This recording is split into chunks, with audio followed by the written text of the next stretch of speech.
je sais que tu es agriculteur, donc tu comprends ce que j'ai en train d'expliquer. C'est que c'est un lieu privé, certes, un champ.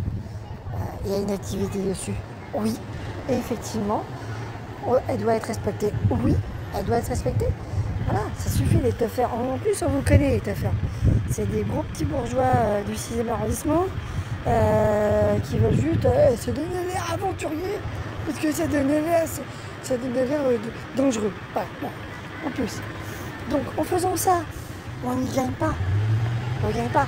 Tu vois? Et en plus, c'est la justification de la violence.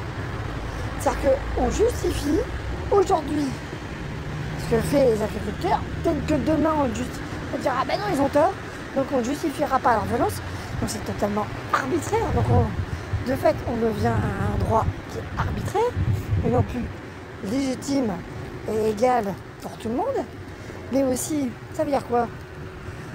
Puisqu'ils ont le droit de faire ça, ok d'accord, ils ont le droit de faire ça, on va dire qu'ils ont le droit, d'accord? J'ai une maison, j'oublie de fermer la porte, quelqu'un rentre. En soi, ça s'appelle du squattage. Légalement, on dit qu'ils ne ferment pas la porte. Pour des raisons X, ils ne ferment pas la porte. On prend les mêmes conditions qu'on a avec ce champ. Donc, moi, je le découvre. Il est juste assis, il s'est endormi.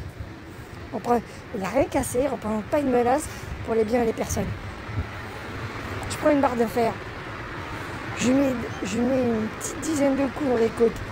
On sait très bien qu'au bout de 2, voilà, on sait très bien ce qui se passe.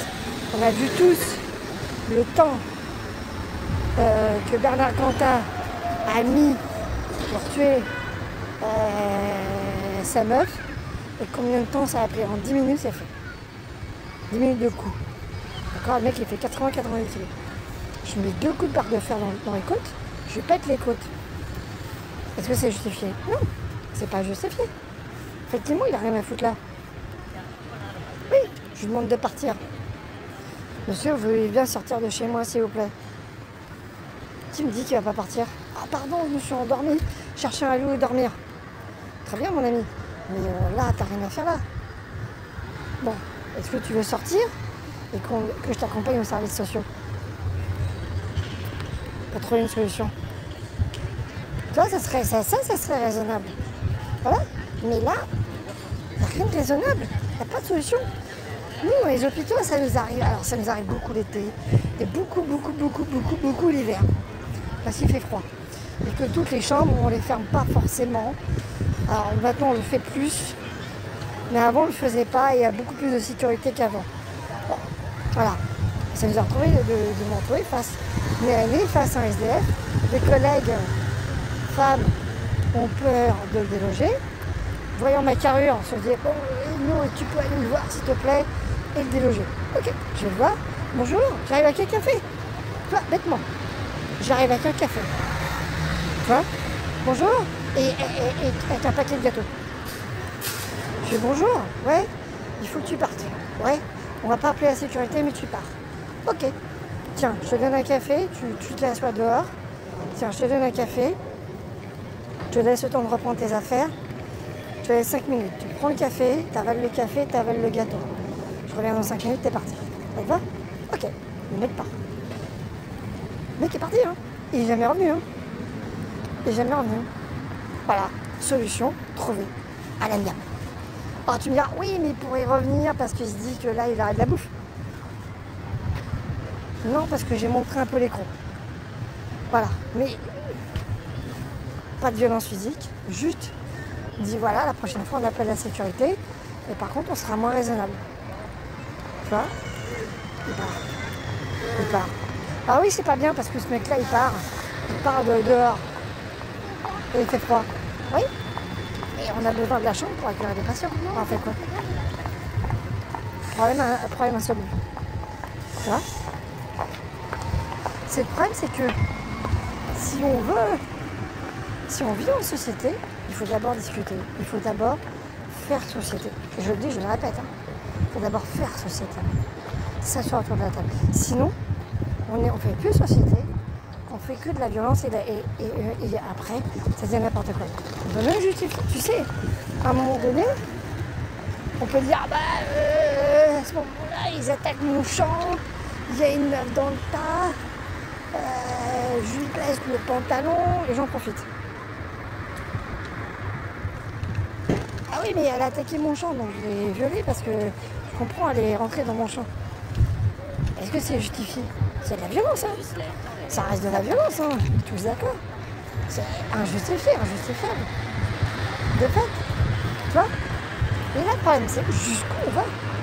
Donc, soit le droit s'applique de façon égale et unitaire sur tout le territoire français, comme il n'est pas vu constitutionnellement, et nul n'est au-dessus de la loi, soit on décide que certains parties de la société, comme à l'époque de Napoléon, ont des droits, et on avait estimé que, à l'époque de Napoléon, c'est marqué c'est le fameux livre Zola qui s'appelle Terre, où les agriculteurs avaient plus de droits et étaient mieux vus par la société, parce que le retour à la terre était quelque chose, de devenir propriétaire terrien était quelque chose de bien vu.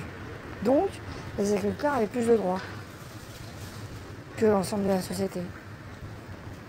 Pourquoi? Voilà, parce que...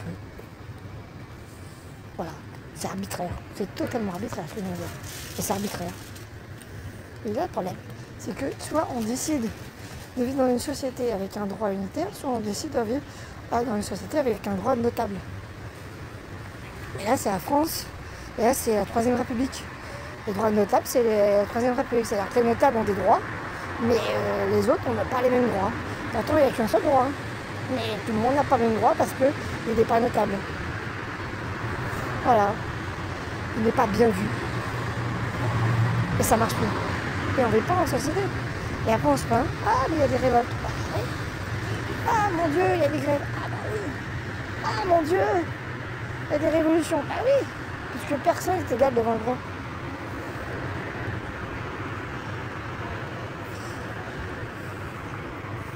Bah oui.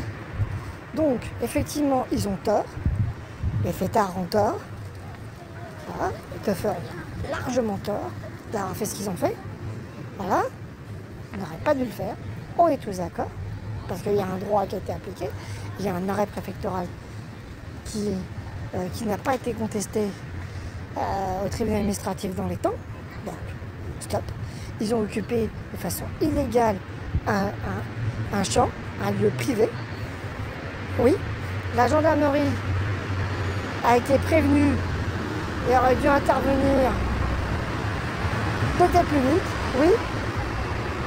Voilà, peut-être qu'il y a un délai, peut-être qu'il y a eu un délai qui permettait de... Mais, au final, ils sont là. Et en plus, le pire, c'est CNews qui dit mais c'est incroyable, grâce à vous, là, regardez, vous avez réussi à évacuer. C'est pas les fonctionnaires qui auraient fait un boulot pareil. Attends, c'est pas la police qu'on peut nous dire. On peut nous dire que les gendarmes qui votent à droite là, et de chez Alliance, ils savent pas faire le travail. Tu vois, il y a une ambivalence en plus. Il y a une ambivalence. C'est pas les fonctionnaires qui auraient fait ça, c'est les feignants. C'est pas la justice et pas la police. Mais ils le disent pas. Parce qu'ils sont malins, on va pas dire la police. Et sous-entendu, les forces de l'ordre n'ont pas fait. Les forces de l'ordre ne sont pas capables de faire leur travail. Nous, on l'a fait. Nous. Parce que si on attendait après les forces de l'ordre, c'est feignant. Tu vois? Et donc, il y a un discours ambivalent en plus derrière. C'est-à-dire qu'on le sous-entend. Et après, vous vous dites que les policiers, les gens disent ah oui, mais non, mais oui, mais non. Voilà, tu vois?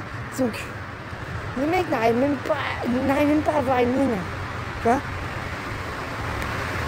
Ça, n'arrivent même pas à avoir une ligne claire.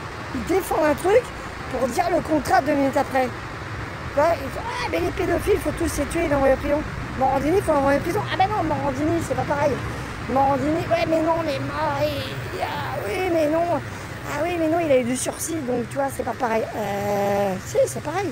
Mais Claude Le Bourgeois, pédocriminel, est proche de Bétarame. Ah mais non, mais lui, il a été élu, c'est pas pareil. On en sort pas. Mais lui, non, c'est un Français, c'est un mec du Rassemblement National, c'est un mec de l'autre camp. Donc on n'en finit pas, quoi. C'est tout, et la justification et la contre-justification, c'est les mêmes choses. Donc en fait, on revient à ce que je dis, c'est de l'arbitraire total.